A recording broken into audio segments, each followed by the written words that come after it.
कि अल्लाह के अलावा जान लेने वाला जान देने वाला कोई नहीं, और आप उसमें प्रोग्राम में चले गए, तो ये ईमान के खिलाफ नहीं। रशीदी साहब की निगाह में हर एक वो आदमी जो भगवान की मूर्ति रखकर पूजा करता है वो तो गुनाह करने वाला आदमी हो गया। एब्सोल्युटली। तो तीनों से करा लो ना, करा लो ना।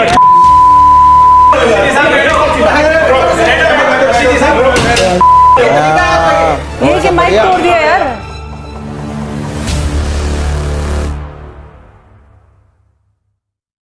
ये कहा जाना कि आप सियासत में नहीं होके भी सियासी गोटियां खेलते हैं, कभी आप मोहन भागवत जी से मिलते हैं, कभी आप मोदी जी के बुलावे पर चले जाते हैं, आप कौम के बहुत सारे लोगों को नाराज करके राम मंदिर की प्राण प्रतिष्ठा में चले जाते हैं।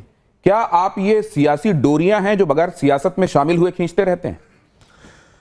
दरअसल मैं जो भी कोई कार्य करता हूँ इसमें सियासत नहीं है, मेरा राष्ट्र हित मेरे सामने होता है। कुरान कह रहा है और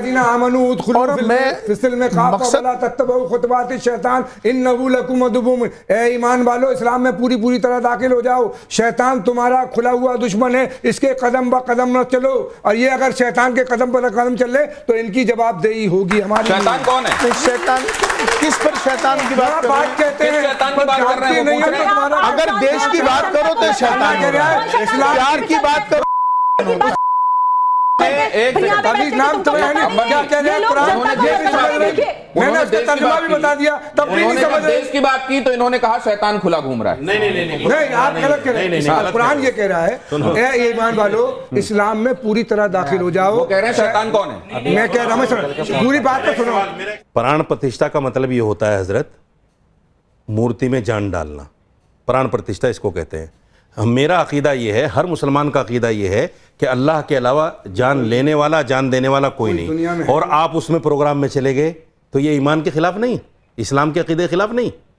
ये आपके प्राण प्रतिष्ठा में ये पूजा नहीं थी उनकी, ये आपके खिलाफ है, इस्लाम के खिलाफ नहीं है। ये आपके खिलाफ है, इस्लाम के आपके खिलाफ नहीं है।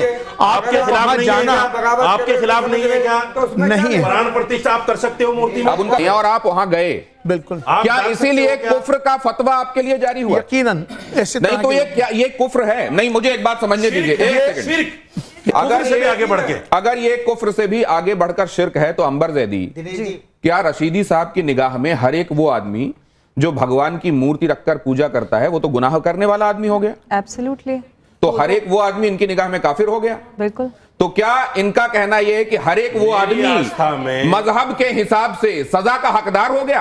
बिल्कुल। अरे ये इस्लामी हुकूमत है क्या जो सजा दोगे आप? ये इस्लामी हुकूमत है? तो फिर आप ये बताइए, बोल चुके, जिम्मेदारी है इनकी जवाब देना, और ये एक भी बात का तसल्ली बख्श जवाब नहीं दे पाए। दोनों बात देखिए, ये मेरे और ईश्वर के अल्लाह के मामलात हैं कि मैंने क्या किया, मैं क्यों गया। अगर एक आदमी जाहिर में बुतों की पूजा कर रहा है तो उस पर फतवा आपने देखा पूजा करते देखा, दिल को नहीं माना जाएगा। नहीं, आप बुत के सामने बैठ के कहो मैं तो अल्लाह अल्लाह कर रहा हूं, कोई नहीं मानेगा। आप बोलिए सर, आप बोलिए, हम सुन रहे हैं। आप जाहिर पे लगता है, जाहिर पे नहीं, आप चूंकि प्राण प्रतिष्ठा के प्रोग्राम में गए, ठीक है, सबने देखा, ठीक है, इसलिए आपके ऊपर फतवा लगा। आप समझे? मैं माफी मांगता हूं, अल्लाह मैंने आज मैं तौबा करता हूं, सबके सामने तौबा करता हूं, आप भी कर लो, क्या हर्ज है? मैंने कहा था मुझसे बर्दाश्त नहीं होती ये चीजें। मैं अल्हम्दुलिल्लाह मुस्लिम हूं, मेरा इस्लामिक माइंड सेट है, अल्हम्दुलिल्लाह माइंड सेट है मेरा। एक सेकंड, इस्लामिक माइंड सेट है मेरा, है और रहेगा, बिल्कुल रहेगा। आपके अलावा 3 गेस्ट हैं। अरे भाई तीनों से करा लो ना, करा लो ना।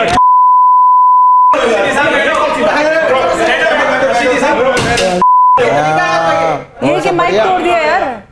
ये तो सब गलत बातें कर रही हैं। नहीं, वो जो आपको समझ में नहीं आएगा वो गलत नहीं हो जाएगा ना सर। कर रहे हैं दीन के खिलाफ, तो भाई मेरी कीजिए मेरे खिलाफ कभी आपने सब ये आप दोबारा मत बोलिएगा। आप दीन के खिलाफ कौन बगावत कर रहे हैं? या दीन के खिलाफ है जो मैंने आज पुलिस का विरोध कर दिया आपने। आप कुरान आप कह रहे हैं कि शैतान वाला काम कर रहे हैं। आप होते कौन है बात बोलने वाले? आप होते कौन है बोलने वाले? अथॉरिटी दी किसने दी? उनको लेके भी ऐतराज यही था। कौन शैतानी रास्ते पे चल रहा है? उनको कैसे बोल रहे हैं कि शैतानी रास्ते पे चल रहा है? हाजिर खान साहब, तुमने हाजिर खान साहब ये कि अगर आप दूसरे को बोलने, क्यों बोल रहे हैं? अगर एक दूसरे को बोलने ही नहीं दोगे, गुलाम क्या है कि आपका तरीका गलत है?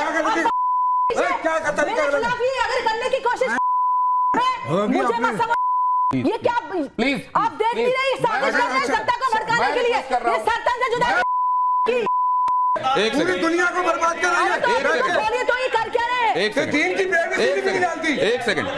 ना नमाज पढ़े ना रोजा की ना किसी चीज की कर रही है। चलिए मुझसे तमीज से बात कर रहे हैं। ये एक सेकंड, बात करने का तमीज दीन के खिलाफ कर रही है। तेरे उड़ेंगे। अगर ना उड़ा तो मेरे मुझ के बात नहीं, करो। नहीं, नहीं, बोलिए। एक सेकंड, एक सेकंड, एक सेकंड, एक सेकंड।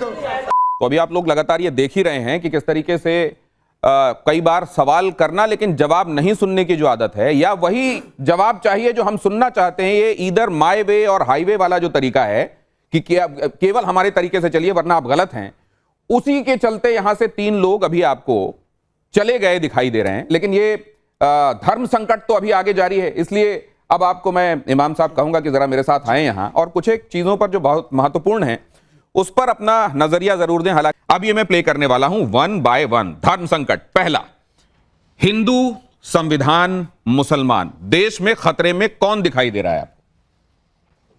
देश में कौन खतरे में दिखाई दे रहा है? हिंदू, संविधान और मुसलमान। मतलब इन तीनों में से कौन है जो खतरे में दिखाई दे रहा है? आपको कहीं कोई खतरा नहीं दिखाई दे रहा है। मतलब खतरे से मुराद क्या है कि क्या कहाँ हिंदू खतरे में है, कहाँ संविधान खतरे में है, कहाँ मुसलमान खतरे में? चलिए नेक्स्ट प्ले कीजिए। मुझको कोई यहां इनमें से किसी पर भी खतरा मंडराता हुआ दिखाई नहीं दे रहा है। अगला दिखाइए, क्या बुलडोजर न्याय का प्रतीक है? आपका नजरिया क्या है? देखिए, कानूनन कोई भी काम कानून के दायरे में हो तो वो ज़्यादा बेहतर है।